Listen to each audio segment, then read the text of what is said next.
მოგესალმებით. მე ვარ ნუკლი შოშიაშვილი, ეს კი მილენიალია. ეს არის მეორე ნაწილი, ჩვენ საუბრობთ რეალობაზე, მე და გიორგი ხარებეგაშვილი. გამარჯობათ. და ვაგრძელებთ იმ საკითხს, რაც ვიცაუბრეთ პირველ ნაწილში. კონკრეტულად კი უკვე გარკვეულწილად ჩვენ შევეხეთ წინა ნაწილში ძველ პერიოდს, ფილოსოფიურ მოძრაობებს, შევეხოთ ძველ საბერძნეთს, მოვედით გამართლობამდე, მოვედით თანამედროვეობამდე და თანამედროვეობაში უკვე იქნება არა მარტო იდეა, არამედ ტექნოლოგიაც. ტექნოლოგია, რომელიც ქმნის უკვე განცდას, რომ აი ბევრი შეკითხვა იწმება, ხო? რამდენად ზოგადად ჩვენ ხო NPC ის არის, ანუ ის თამაში რო ხდება, ესე იგი სხვადასხვა პერსონაჟები, ხო? ჩვენ ხო არა ვართ ესენი. ეს ხომ არ არის ხელოვნური სამყარო, როგორც მაგალითად კომპიუტერულ თამაში. კომპიუტერულ თამაში ხო არ იმყოფებოდა. ეგრეთ შეკითხვები სერიოზულად ესე იგი ითქვა. და აი ამას წინ ჩემს შულს უყიდე MetaQuest-ი, ესეთი აპარატურაა და დამიჯერე რეალობის განცდას გარწმევს რაღაც ეტაპზე და გადაყავს აბსოლუტურად სხვა რეალობაში. როგორც ვაკვირდები, რაც უფრო დრო გავა, მით უფრო დაიკარგება რეალობის განცდა. ეხლა ცოტა შევეხოთ იმ მომენტს, რომ კაი, რეალობაზე შეიძლება შევთანხმდეთ, მაგრამ ყოველთვის არსებობდა ყველა ეპოქაში რეალობის განცდა. შეიძლება იმაზე ვისაუბროთ, ეგ რამდენად იყო რეალობა. რამდენად არ იყო რეალობა.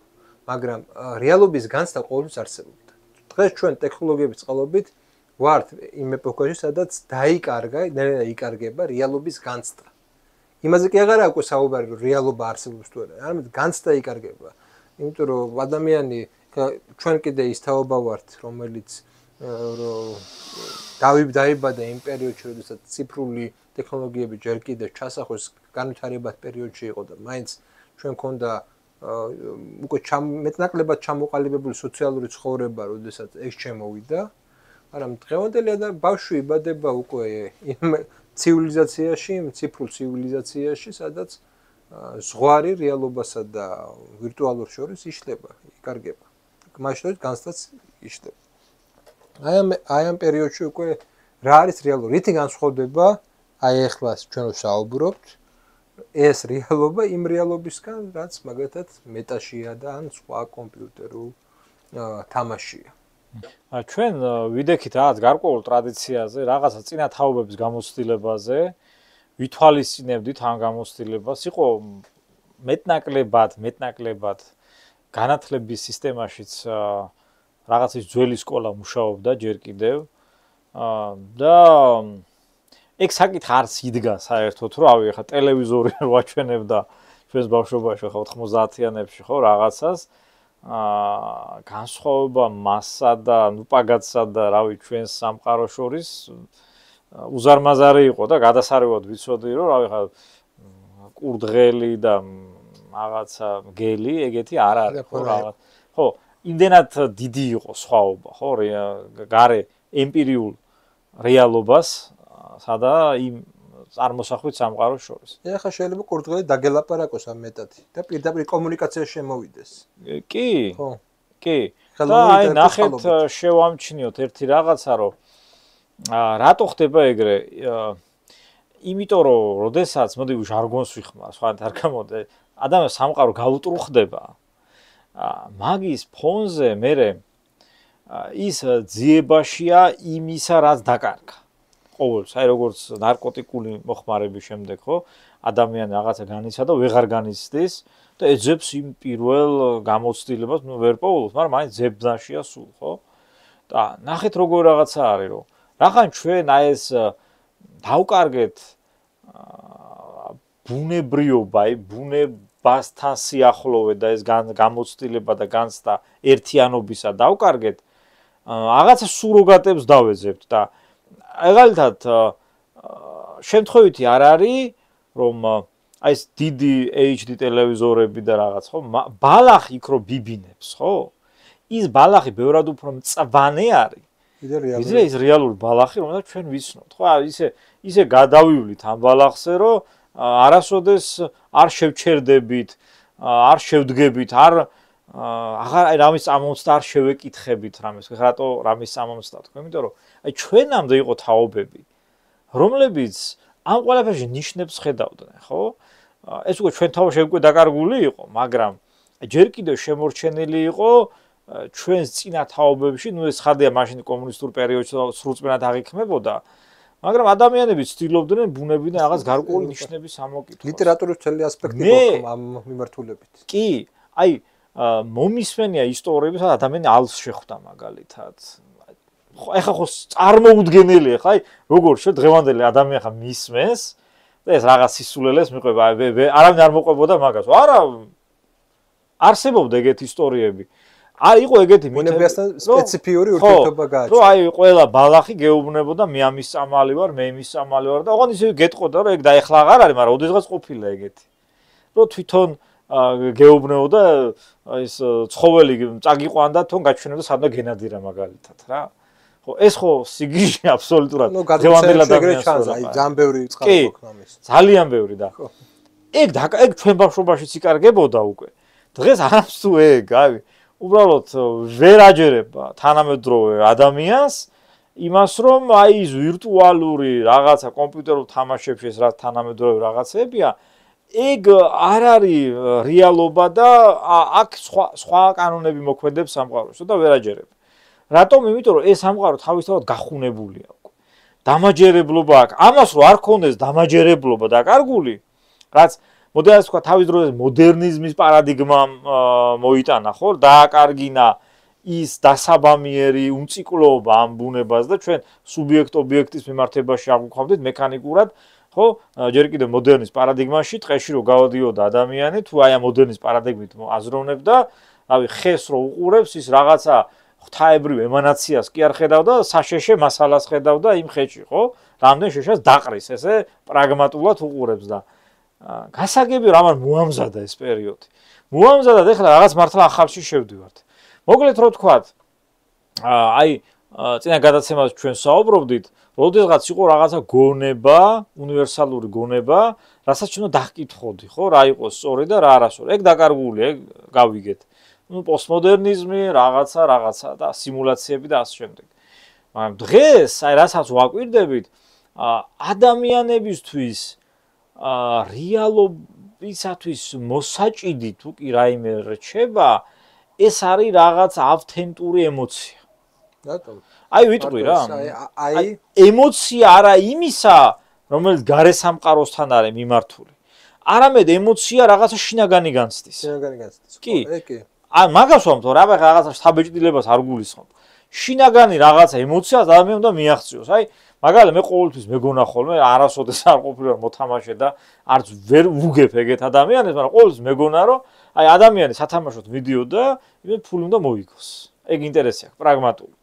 მე რა ბევრი ისტორია მოვისმინე, რაღაცა დამოკიდებულება იყო, ცოტა ეგეც არ მესმოდა რანაირად, აი ნარკოტიკზე დამოკიდებულება გასაგებია, ხო, რაღაც ნივთიერება და შეჯექი. მაგას როგორ უნდა შეჯდე, ხო? არა, აი მე რა ბევრი ესეთი მომისმენია მე ეგეთი, მოდი ასე ვთქვა, ნარატივი, რომ იმ თამაშის, როდესაც შენ აი უნდა მაქსიმალური თანხა დადო რაღაცაზე, ხო? შენ თავს ხვდები. და შენ გრძნობ, რომ შენ ხარ შენ. და ეგ მომენტი არ გაქვს, როცა გარეთ გამოდიხარ. რატო არ გაქვს ეგ მომენტი? რავი, გამოხედი, წახვედი სამსახურში, როგორ სამსახურში წახვედი, რავი, საერთოდ სხვა რაღაცა დაამთავრე, სხვა ცოდნა გაქვს და რავი, ბანკში ხარ, რაღაც მოლარე ოპერატორი, ან რაღაცა არაპროფესიულად მუშაობ. ხო, რა ვიცი, როგორი წარმოდგენაც ქონდა შენ სასწავლოზე თუ საქმროზე, საერთოდ სხვა რეალობაში აღმოჩნდი. ანუ შენს შინაგან მოთხოვნებს არაფერი არ დაემთხვა გარემოში და ერთადერთი რაღაცა შინაგანი განცდა გაქვს და სინამდვილეში მუშაობ, ცხოვრობ იმისთვის, რომ შენს თავში ჩაიკეტო და იმ ავთენტურ ემოციას მიაგრძნო, რომ მიხვდე, რომ აი მაგალითად 20 წლის წინ ვიღაც არსება რომ დადიოდა ჩემი სახელი და გვართ ეს მე ვარ. აი ალბათ თქვენ გქონიათ ეგეთი გამოცდილება რომ ეს გქონია და ვაღიარებთ საჯაროდ, როდესაც ვუსმენ 20-25 წლის წინ რასაც უსმენ და სრულიად იდიოტურ სიმღერებს. ეხლა ამგან აბსოლუტურად ვიცი რომ აბსოლუტურად იდიოტური პაპსა რაღაცა დეგენერატობა სიმღერაა. მაგრამ ვუსმენ იმიტომ კი არა ეს მუსიკა მომწონს, საერთოდ არ მომწონს, არა. მომწონს იმ ემოციის დაბრუნება, რაც მაშინ მივიღე. აი ესე იგება ეს ყველაფერი და ეს ხო მოდი ხა ცოტა გარედან შევხედოთ რა.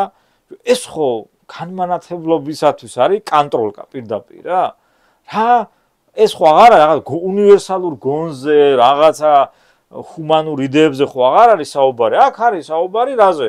რომ რაღაცა ემოციურ იმას მიაღწევ. მოდი ხა ცოტა პოლიტიკურ პლანში რო გადავიტანოთ, ხო? უფრო გასაგები რო გავხადოთ და საინტერესო. მე ვაკვირდებ ესეთ მოვლენას, რაც ბოლო პერიოდში ხდება. რომ ადამიანები როცა რაღაც არგუმენტს ეძებენ მოწინააღმდეგებისთვის, იმათ რაღაცა კვლევები კი არ მოყავთ და ჩვენს რაღაც არგუმენტებს კი არ ისესხებიან და რაღაცა ფაქტებს კი არ გიდებენ წინ. არა, ემოციურად გაწვევიან. აი, სახასიათო მაგალითი. აი, შინ ევროპელების აქცია იყო და ვიღაცა პოლიციელი დგას ასრულებს თავის მოვალეობას და ვიღაც ჯენზი თაობის წარმომადგენელი მიდის, მის თვალს ნაღვარღვარებს, სრემლებს. შენ რა ადამიანი არა ხარ, შემომხედე როგორ ტირი ვარ. არ გეცოდება ბავშვები რომლებიც ციხეში არიან, არ გეცოდები ნახე, შეუგულო, უნამოსო, აი ესეთ ამუნათებს ემოციურად.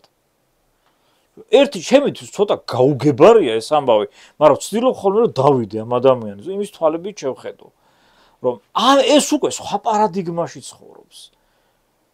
რავი, გაუდე რამდენიც გინდა იმ ადამიანს დანაშაული ჩაიდინა, პოლიციელს ცოცხლად წვავდა, რა ვიცი, კრიმინალია და არა, სრემლებს ვაღვარღვარებ, რატო არ გინდა რომ გამიშვა? შენ რატო არ გადამოდიხარ? ჩემს ხარ როცა მე ასე ვტირი. ემპათია რატო არ აქვს? თვითონ დააკვირდით მათ ტერმინოლოგიას. გაჩნდა ლექსიკაში ასეთი ემოციებთან დაკავშირებული ტერმინები. ემპათია, სიყვარულია, რაღაცა გული არა გაქვს, უგულო ხარ. ხო, საერთოდ რაციონალური ტერმინებიც რო აღარ არის ამ დისკურსში. ეს ალბათ მარტო მე არ ვამჩნევ, ხო? ეს რაღაც ტრენდული ხდება. და ეს ჩემთვის ეს ბერდბო სერიოზულია, ვიდრე რაღაცა ვიცინო ამაზე, ხო? აი ამასინა ჩემ ხვდა ეგეთი ვიდეო, ვიღაცა, რავი, გიჯი ფემინისტების, ასე რომ თქვა პირდაპირ ვეგანების ამავდროულად აქცია იყო და ვიღაც კაცი გამოვიდა და დემონსტრაციულად ჭამს ხორცს. ნუ ისიც პროვოკაციას აწყობს, ხადია, ხო? და გამოვიდა რაღაც მორალს უკითხავენ, აი მორალისტობენ, აი მორალისტობა შემოვიდა კიდე. ის კი არა რომ ჩვენ რაღაცა გეოპოლიტიკურად ხსნით, აი შენ გიყვარს ხოლმე რაღაცა ფართო კონტექსტში ჩავსვათ, რაღაცა კონტექსტი, რაღაცა ირანი, რუსეთი, ჩინეთი. არა, კაცო, რა ის ირანი, რა ის რუსეთი, ადამიანი რაღაცას გძნობს და შენ უნამუსო ხარ ხორცს რო ჭამ. იმიტომ საწყალი ცხოველი მოკვდა. და შენ ხარ უნამუსო, უსინდისო, აი არანაირი კომენტარი, არაფერი, უბრალოდ რაშია საქმე. ისინი ცდილობენ ამ ემოციებზე აპელირებით, აი ამ ემოციებზე მუდმივად ხაზგასმით, ამ მორალური, ასე თქვათ, დამცირებით, დამუნათებით ადამიანს თავი აგზნობინონ, როგორ ვთქვა, ადამიანს თავი აგზნობინონ, ის არის ამოვარდნილი ამ საერთო ემოციური ფონიდან, რომ ის მათი არ არის, რომ ის სხვა არის.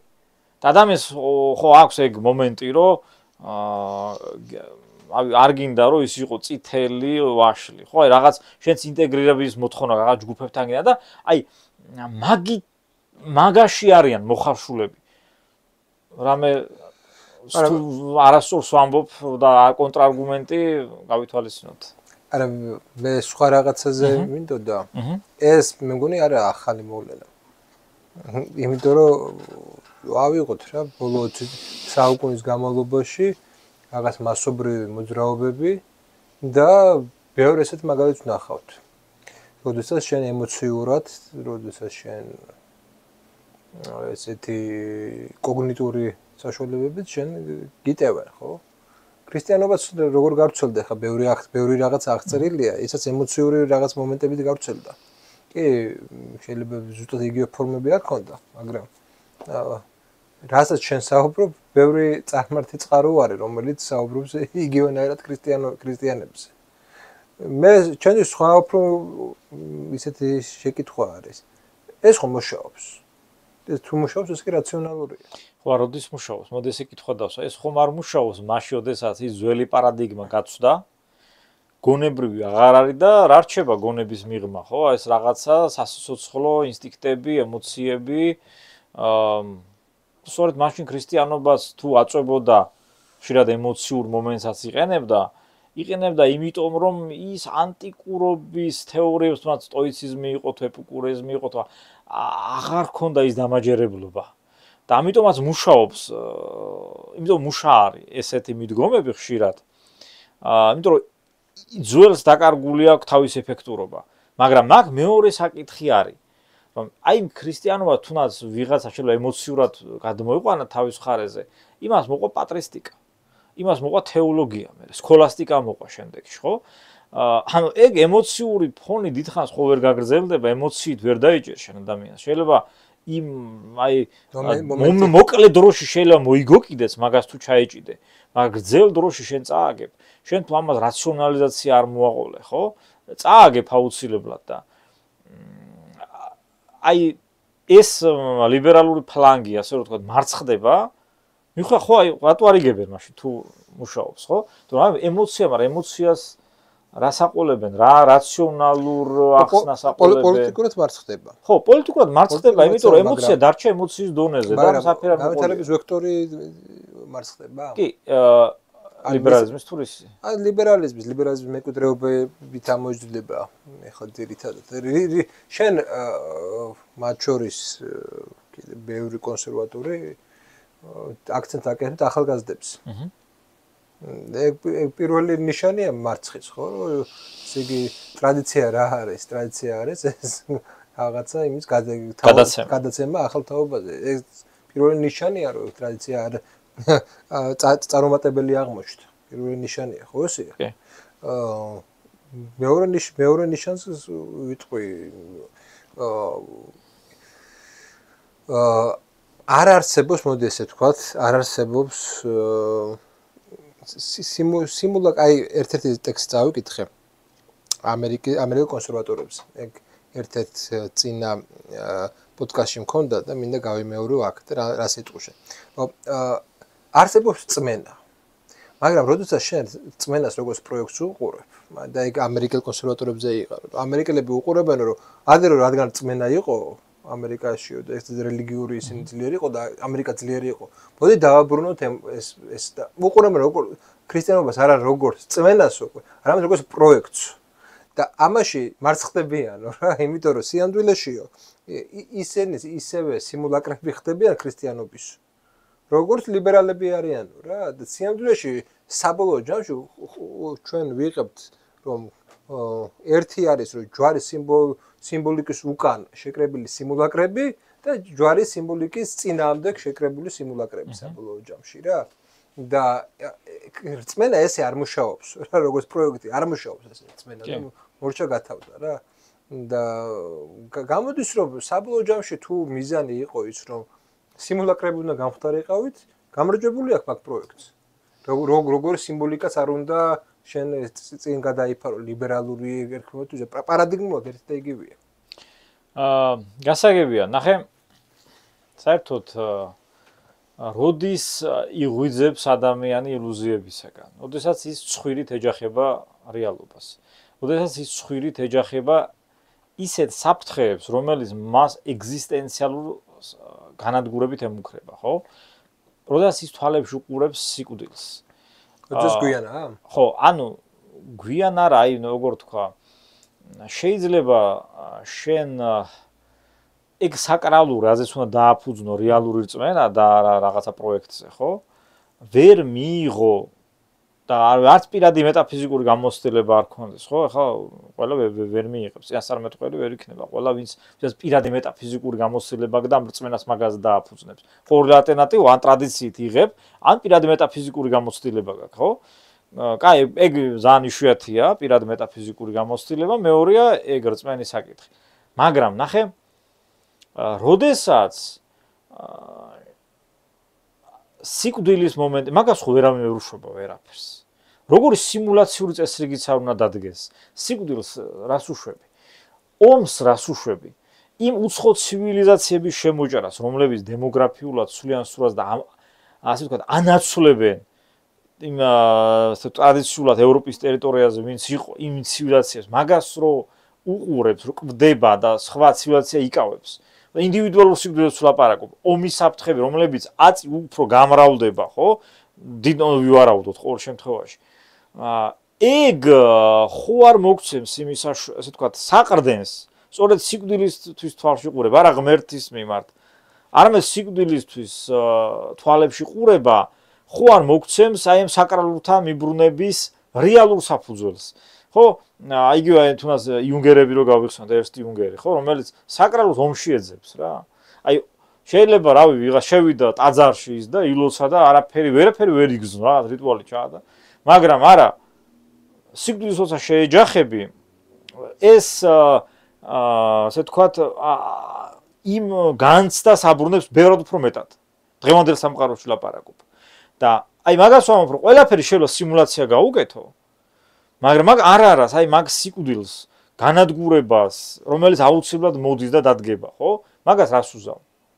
როგორ მოახერხე? ვინ აი როგორ აი რანაირად შესაძლებელია გინა ხელოვნური ინტელექტის ეპოქაში რა ეპოქაც არ უნდა დადგეს თუ სიკვდილს გააუქმებ კი, მაგრამ ეს ხომ მაყურებელი იქნება, აი ყველაზე კაი მაგალითია აი საქართველოში. უყურებენ ომს. კი. შენავა თუ ეს უნდა ყოფილიყო გამოღვიძების საკითხი, ხო? ანა საშინელი ომები. და ნახე აღფრთოვანებული იყვნენ ამერიკული ბომბდავშენი თვითფრინავებით, ხო? ნახე ახლა, ხო? კი ბატონო. აღფრთოვანებას ვერ მალავდნენ ესეთი დამოკიდებულება. მაყურებელი ხარ რა და უყურებ ფეხბურთის მატჩს. ეს არის ომი. შენ ამბობ რომ ანუ ომმა უნდა ის გააკეთოს, გამოგაფხიზოს. ეს არა მარტო საქართველოში რომელსაც ეხლა ომი არ არის, არამედ უკრაინაში, სადაც ომი არის, იქ ლიბერალური ენჯეოკრატია, ეგრე და ლიბერალური საზოგადოება ეგრე ცხოვრობს საბოლოო ჯამში. ძირითადად არ მედიანდი. შემთხვევით არ არის რომ ზელენსკის პირობებში მიიღეს კანონი, სადაც თუ არასამთავრობოში ხარ, არ მიდიხარ ჯარში. შენც მაყურებელი ხდები. და არ ეჯახები სიკვდილს, არანაირად ეჯახები სიკვდილს. ეგ სიკვდილი შეიძლება იმდენად შემთხვევითობა იყოს შენ შემთხვევაში, თუ ლიბერალი ხარ. ლიბერალობა ხო ამ შემთხვევაში დაცულობასაც ნიშნავს. ნიშნავდა. ხო, მაგრამ ნახე, მოდი იქიდან დავი. შენ არ ახალ ლიბერალი მე არა შეიძლება ჩვენ ჩამოგვივარდეს ბომბი, მაგრამ ის ემიგრაციაში ნახავს როგორ აგებს მარცხდება რუსეთს და ახლობთ მის. კი ბატონო, ნახე პირველი, დავიწყოთ რო სამაგისო არგუმენტით, და ბოდრიარი დაწერს, რომ სპარსეთის ყურის ომი არ მომხდარა, ხო? ანუ რას გვი მართლა განა არ მომხდარა. ისე არ მომხდარა, მაგრამ ხალხმა ნახა ომი, ეგ არ ყოფილა. ეგ არ მომხდარა. სხვა რაღაცა მოხდა. მაგრამ ხო არსებობს იქ რაღაცა პირადი გამოცდილებები, სადაც ვიღაცა უშუალოდ მონაწილეობდა. ანუ ის თქმა მინდა, რომ აი ამ სიმულაციურმა წესრიგმა ესეთი გარემო შექმნა, რომ სანამ შენ აი მარტო ამაგან ბავშვაობ ნებისმიერ რაღაცაზე. პრობლემა. გინდა სიკვდილი იყოს, გინდა ომი იყოს, გინდა ეკონომიკური გაჭირვება იყოს, რავი. სანამ ადამიანს პირადად კარზე არ მიუკაკუნებს, ეგ პრობლემა. იქამდე ადამიანი მაგას რაღაცნაირად ან აიგნორებს, ან შოუს ნაწილად აქცევს, ან მასთან რაღაცნაირად ღადაობით შედის კომუნიკაციაში, აშარჟებს, ყველაფრის გაშარჟება ხო უყვართ ამათელებ ლიბერალებს რა. მაგრამ ეს სიკვდილი ხო ისეთი თემა, რაც ყველას დაუდგება. აუცილებლად ყველასთან მოუახლოს. ჩემი არგუმენტი ეს იყო რა, რომ იქნებ მეტი აღარ აი ამ ახალ სამყაროში აღარ თამაშობს სიკვდილი იმ როლს, ანუ იმდენად გაუქმებულია ეს მისი როლი. მაგის თქმა მინდოდა.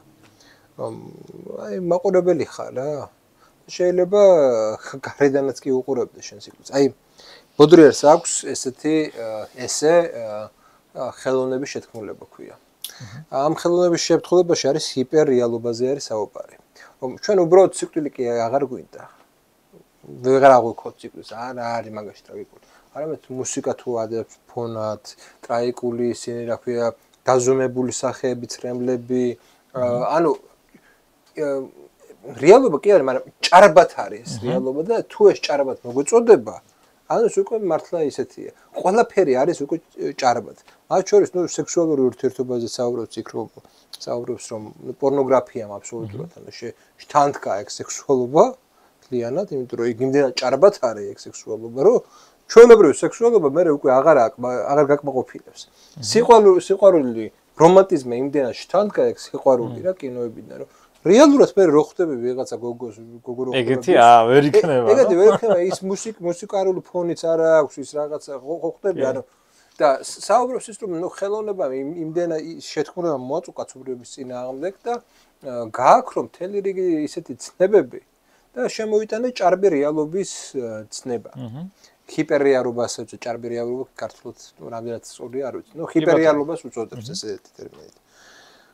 ხო და ნუ ამ ადამიანებისთვის ესე იგი შენავ რომ რაღაცა რეალობა შემოდისო და ეს ჩვეულებრივი რეალობა აღარ იგრძნობა მეთქი მაგის თქმა მინდა რა. მათ შორის ჩვეულებრივი სიკვდილიც აღარ იგრძნობა. კი, თუმცა ნახე, იგივე ბოდრი არის სხვა ტექსტებში რას ამბობს, რომ როდესაც ყველაფერი ხდება ხელოვნება, აი ვიღაცა რავი, ერთი ჯუშანი რომ პისუარზე იტყვის რომ ეს არის ხელოვნებაო, ნუ მაშინ კი გამოიწვევს რაღაც ეიფორიას და ხალხი ვა და რაღაც, მაგრამ ყველა თუ ადგება და იგივეს გააკეთებს, რავი, ეგ მაგას ეფექტი აღარ აქვს მერე, ხო? ნუ მაქსიმუმ კიდე ვიღაცამ შეიძლება 1-2 ჯერ სადღაც ეპატაჟურ გარემოში რაღაც ახალი ეპატაჟი დადგას და გაიმეოროს, მაგრამ მე რას ამბობს ბოდრიარი რომ როცა ყველაფერი ხელოვნებად არის გამოცხადებული, ხელოვნება აღარ არსებობს. როცა ყველაფერი სექსუალიზირებულია, საქმეებიც კი. სექსუალობა აღარ არის. როცა რავი, ყველაფერი არის რავი, ნამდვილი. იქ სინამდვილი აღარ არის. ანუ იმის თქმა მინდა რომ ეგ ჭარბი რეალობა ის ყველაზე მეტად იწვევს არარას შეგრძნებას საბოლოოდ. ეს იწვევს გულის რევას. აი მე მქონდა ეგეთი განცდა, აი ოდესაც მაგალითად ძალიან კარგ მუზეუმში მოვხვდი, საქართველოში არა და იმდენად ბევრი ექსპონანტი იყო, აი რო აღარ ვიცოდი საით გამეხედა და რას დავკვირებოდი, რაღაც მე გულისრევა შეგრძნება მქონდა. აი მომწონდა, მაგრამ გულისრევი შეგრძნება მქონდა. და მინდოდა რაც შეიძლება მალე გამოვარდნილიყავი იქიდან.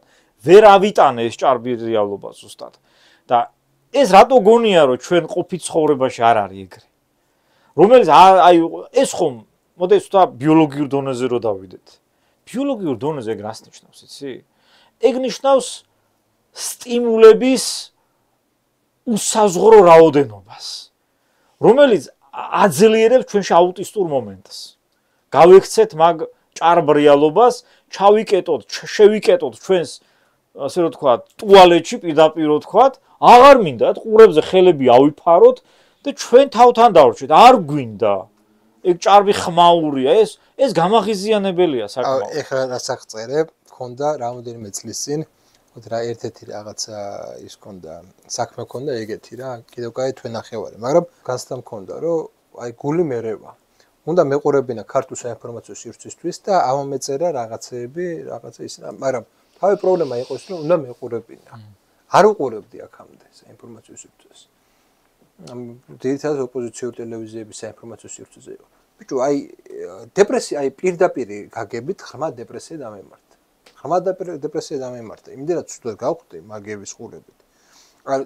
ტემპი, სიჭარბე ყველაფრის, რომ ჩემი ტვინი ვერ ახერხებდა ამ ინფორმაციის ემოციურ დაძლევას. ანუ გაგიხარ რაციონალიზაციას ვახერხებდი, მაგრამ ემოციურ დაძლევას ემოციურმა ესე იგი ფარმა მიმტყუნა რა ამ პროცესში. არარაციონალ ემოციურმა ფარმა. მე მივხვდი რაღაც მომენტში იმ პროცესში, რატომ არის ეს ადამიანები ესეთი ეგზალტირებული და ესეთი დანერვოზებული. შანსი არ არის ამ ესეთ საინფორმაციო ველში შენ იყო ჯანმრთელი მდგომარეობაში. აქ ჩნდება ერთი ისეთი შეკითხვა რა, რაც ჩვენ ბუნებასთან მოდის გარკვეულ წინააღმდეგობაში. ზოგადად ნუ შეიძლება არ დაეთანხო ამას, მაგრამ ნუ ამაზე არის გასვლა და ჯერჯერობით მუშაობს. ადამიანის სიძუნწესთან ახლზეა დათო. იმისთვის რომ ადამიანი ფსიქოლოგიურად იყოს დაცული, საჭიროა რაღაცების დეფიციტი იყოს. თავი პრობლემა ნარკოტიკულისა ალკოჰოლისაც არის ის რომ ჭარბადაა. როდესაც ჭარბად არის ეს პრობლემა არის ის რა ადამიანისთვის. თორე ზომიერად ახლა ალკოჰოლი არაა პრობლემა და ჩვენ ვიცით მთელი რიგი ტომები, სადაც ზომიერად იყო ნარკოტიკული საშუალებები, ეგაც სპეციფიური ყველა ნარკოტიკული საშუალებებზე არაა საუბარი, სადაც იტანდა ეს სოციუმი ამას რა, ანუ იქ არ ხდებოდა ესეთი მდგომარეობა, რაც დღეს არის. ეხლა რადგან ეს სიჭარბე არის, რაც შორის იმ საინფორმაციო რა, საზოგადოება და ინდივიდმა დაკარგა რეზისტენტულობა ამის მიმართ. და როგორ გინდა შენ ფუნდამენტში დაძლიო ადამიანის ეს სიძუნწე. სხვა სიძუნწეზე დგას. და როგორ გინდა ახალი ცივილიზაცია ან ახალი რეალობა დააფუძნო მაგ დეფიციტს. როდესაც თავარი კოშმარი ადამიანები რასაც იხსენებენ საბჭოთა კავშირზე, იყო დეფიციტური რო იყო ეკონომიკა, ხო? კი.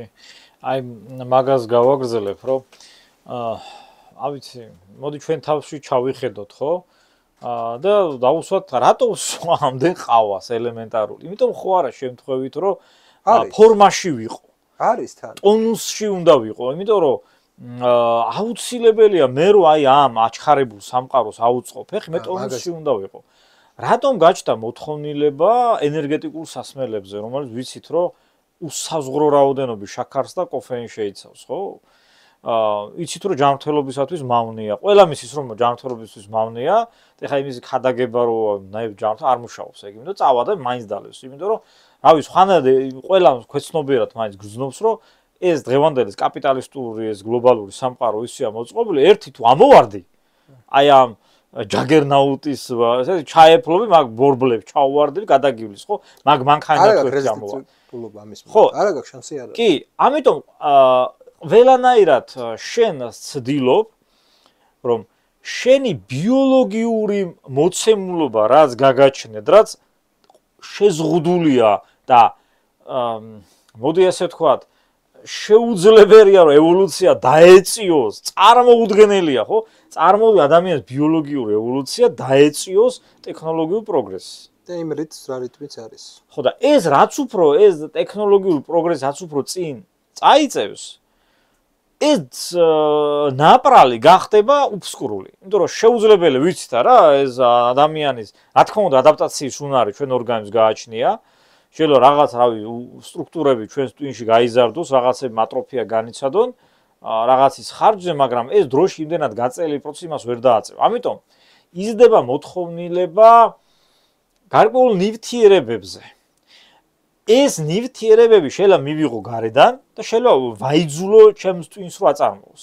გარედან გასაგებია რა არის? ეს არის ნარკოტიკები, მაგრამ ნარკოტიკები ვიცით რომ მაგასთვის რო დაეწიე მერე მაგ ჭყალებში 64-ს ოლდოს ჰაქსლის ენით რო თქვა, ყოველთვის უკან ჯუჯუხეთი აქვს, ხო, აუცილებლად აბაროთ უხეშად რო თქვა, აგიღებს შენი ორგანიზმი და ეგ არ მუშაობს, სხვა შორის ბევრმა არც იცის. რომ ეს ცნობადი სახეები, ჰოლივუდის ვარსკვლავები, ელვის პრესლები დაწყებული და ასე შემდეგ, ვინც აი არაადამიანურ მოძრაობებს აკეთებდნენ და წარმოუდგენელი ვოკალი ჰქონდათ, რომ შეუძლებელი რომ ამდენი საათი ადამიანი იდგეს და იმღეროს და ამას ფეხი აუწყოს, ისინი ზედ მოხმარებლები იყვნენ გარკვეული სუბსტანციების, მაგრამ ხალხი ხო ვერ ხედავდა, ასე თქვათ, ბექში ხო ვერ იყურებოდა ფარდის უკან რა ხდება ეს ადამიანი ორი კვირა რო ჩავარდნილი იწვა და რო ვეღარ ფუნქციონირებდა. მე მაგას ვერ ხედავდა საზოგადოება. მეორეს გავაგრძელებ, გარდა ნარკოტიკების მოთხოვნილება გაიზარდა, მაგით მოწანილია. მეორე მხრივ ნახეთ რა ხდება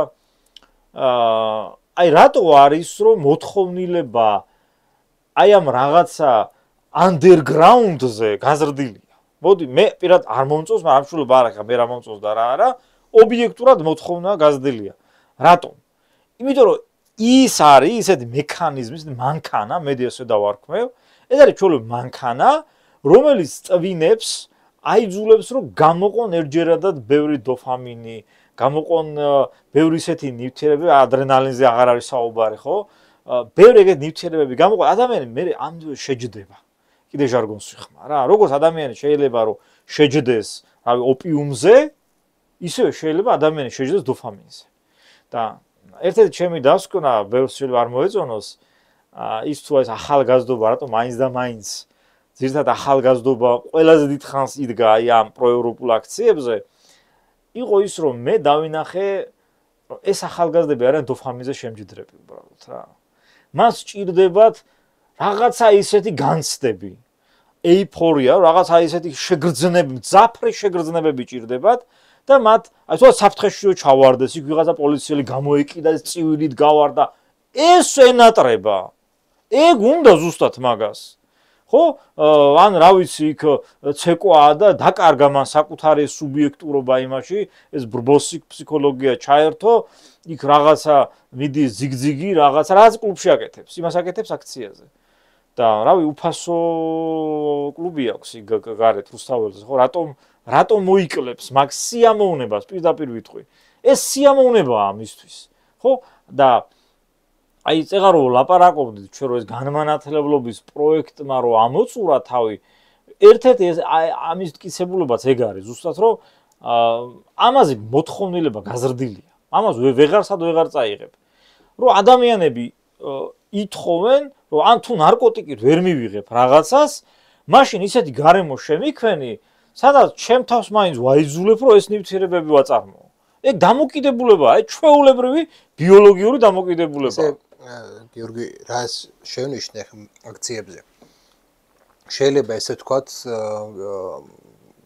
რაღაც ქრონოლოგიურად რო აღწეროთ, არსებობს, აი ბასიანზე რო დაიწყო აქციები, ბასიანამდელი აქციები აბსოლუტურად სხვა ესთეტიკის იყო.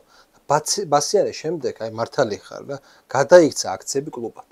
აი კლუბის ესთეტიკა, კლუბის შინაარსი, კლუბის ემოცია, ეს ყველაფერი და გადავიდო ქუჩაში.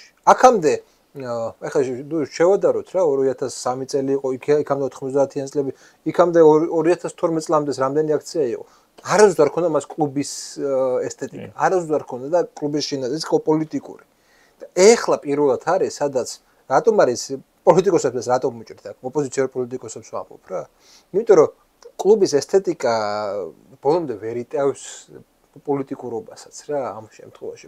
კლუბის ესთეტიკა იტევს თვით გამოხატვას უფრო მეტად.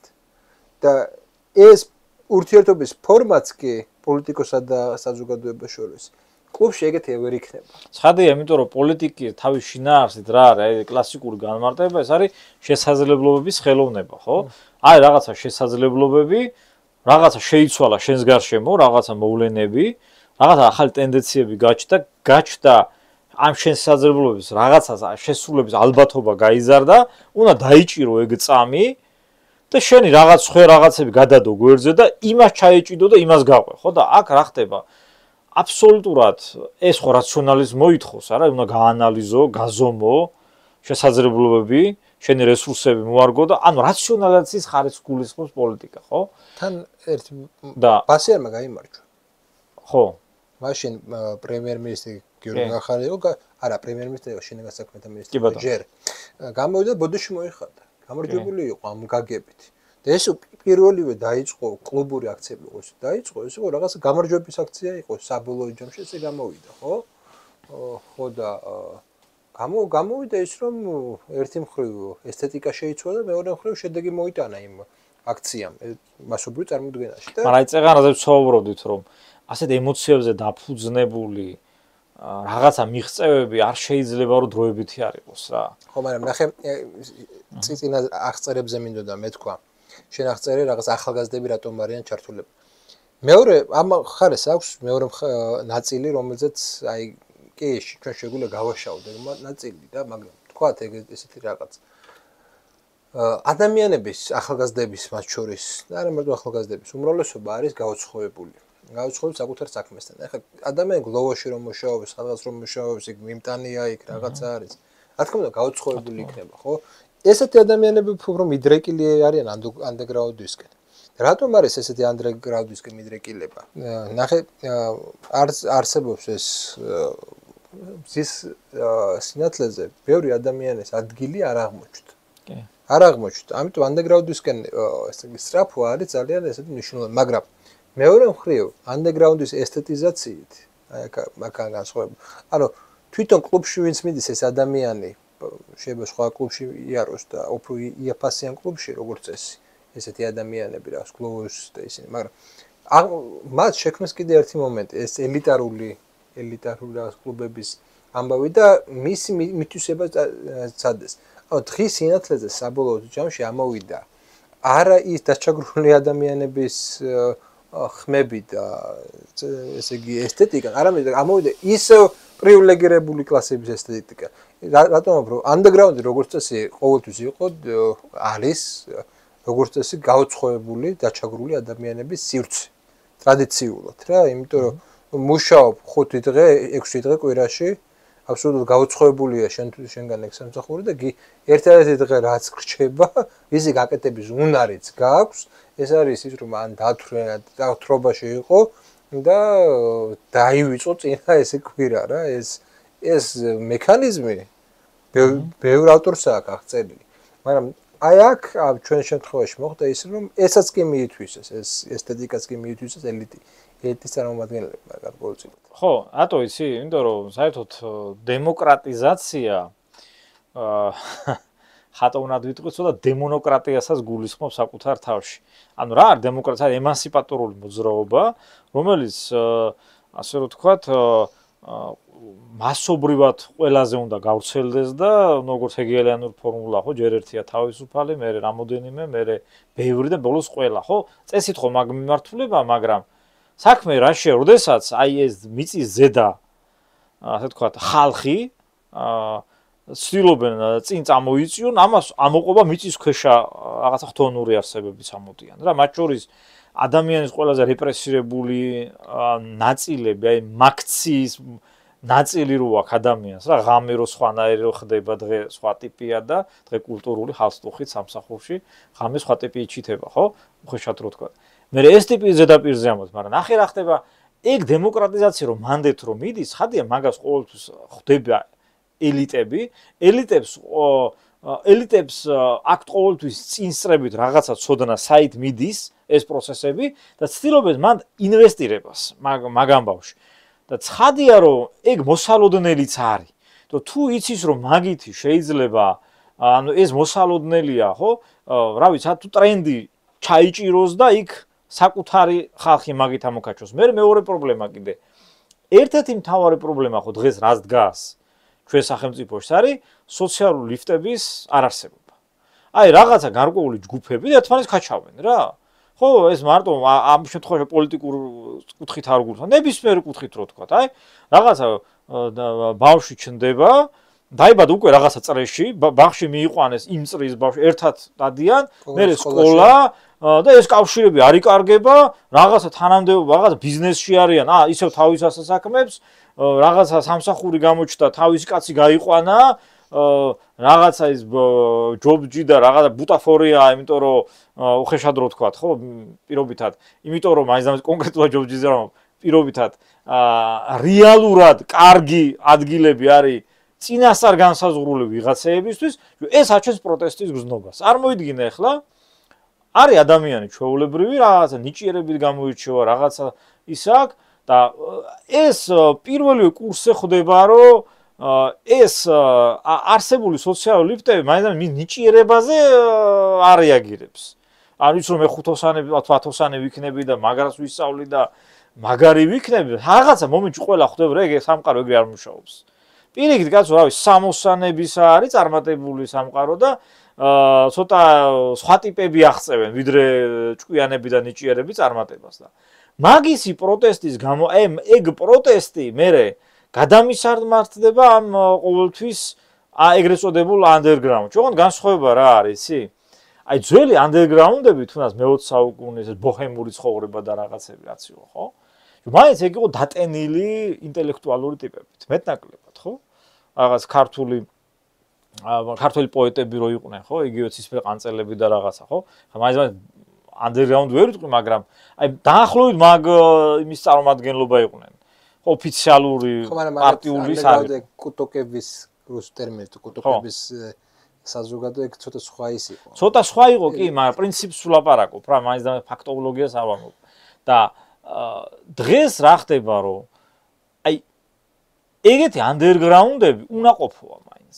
აი რამე დამისახელეთ, რამე შეიქმნა. ნაყოფიერება უნაყოფობაზე კი არ გეუბნები. ანუ მე ვსაუბრობ იმაზე, რომ საბოლოო ჯამში რაც არ უნდა ესე იგი მორალურად შეხედო ამას. შენ თუ არ ცვლი აი ამ მცირებ გაუცხოებას. კი. რაღაც არ აქრობ. შენ ეს პრობლემა ყოველთვის დაგრჩება რა და ყოველთვის ის ელიტა ყოველთვის გამოიყენებს ამ ადამიანებს. ეს ძალიან ბუნებრივი მომენტია რა და მორალურად წაუკითხო იმას რაღაცა იმ ადამიანს რომელიც შედის კლუბში არასწორია. რა თქმა უნდა, არც იმუშავებს. არც იმუშავებს, იმიტომ რომ ნუ ადამიანი რომელსაც პრობლემები აქვს საკუთარ საქმესთან, საკუთარ ესე იგი პროფესიით დასაქმებაში უწევს სხვა იმაზე მუშაობა. ის რა თქმა უნდა იქნება გაუცხოებული იქნება ამორალისგან. კი, ანუ რას ვამბობ, პირობითად აი მაგალითი დონეზე რო დავიდეთ რა. აი გასაგებია ღამის კლუბებში არის ზირთადად მოიხმარეს სხვადასხვა ტიპის ნარკოტიკებს, ხო? და შენ რომ მიხვიდე და მორალი რო უკითხო იმ ადამიანს, რომ იცი რა არის კლუბში არ წახვიდე, იმიტომ რომ იქ ნარკოტიკებს იკეთებენ, შენ არ იმუშავებს ეს ამბავი. ანუ რა თემა არის რომ თან ბოდიში ერთი მომენტია რომ ნახე 7 დღიდან მარტო 1 დღის საქციელზე უხურებ და დანარჩენ 6 დღეზე როდესაც ეს ადამიანი ესეთ მდგომარეობაში ცხოვრობს, არავინ არ ლაპარაკობს საბოლოო ჯამში. არავინ არ უკითხავს მორალს, არავის იმის გამო რატომაც ანუ რა გვავიწყდება, იცი რომ ეგ რაზეც ხა ეს პრობლემა, რაც მე ძალიან მაწუხებს და ყველას გვაწუხებს ყოველ შემთხვევაში ჩვენ, ხო? ეგ არის შედეგი. შედეგების ასე თქვა მოუყომარო შედეგებს ეს არის იგივე რომ პაციენტს უმკურნალო სიმპტომატურად. სიმპტომებს მიხედო და ზირთად მიზეზები არ დაადგინო. მედიცინის თელი არსი რა არის რომ შენ სიმპტომებს კი არ უნდა უმკურნალო, გამომწვევი მიზეზები უნდა დაადგინო და იქამდე რა მიიყვანა ის მიზეზი უნდა აღკვეთო თორე ის რავი იტრიალებს ეგ სიმპტომები ყოველთვის.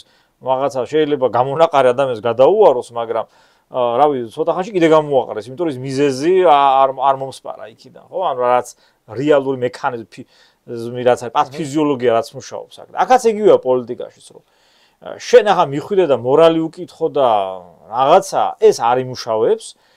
იმუშავებს რა?